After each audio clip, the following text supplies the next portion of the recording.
Hi guys, so I got a few messages just like this comment where people were wondering, they were under the impression that you have to do certain subjects at high school or a certain degree at varsity in order to become an estate agent in South Africa, which is not the case. So a brief overview of kind of how to be qualified and how to get into real estate in South Africa.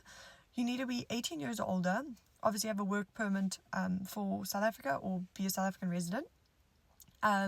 You need to have a matric or equivalent education, and then what you can simply do is, in and around where you live or perhaps where you would like to work, you email all the agencies that are in that area asking if any of them are open for an internship.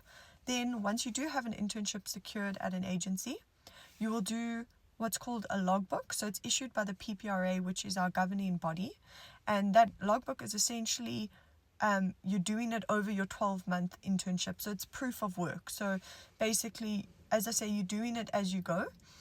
So during your internship, you're obviously going to be doing lease agreements, valuations, offers, all of that. The PPRA just wants to see that during your internship, you're obviously learning and doing, and then that goes into your logbook, which is then submitted to the PPRA. They then check and obviously approve your whole logbook.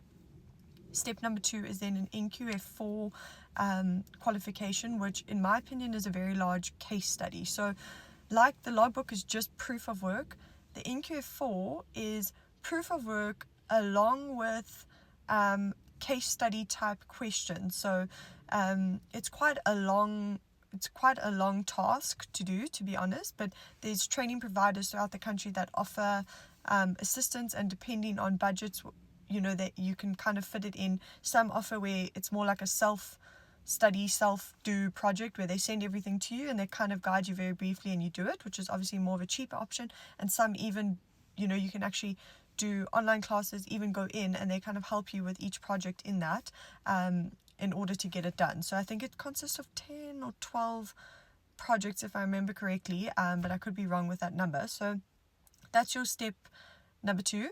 Logbook and NQF4 then goes and gets approved by the PPRA. They've approved everything, they've checked it, you passed. You're then able to apply for your PDE4 examination, which is an online examination.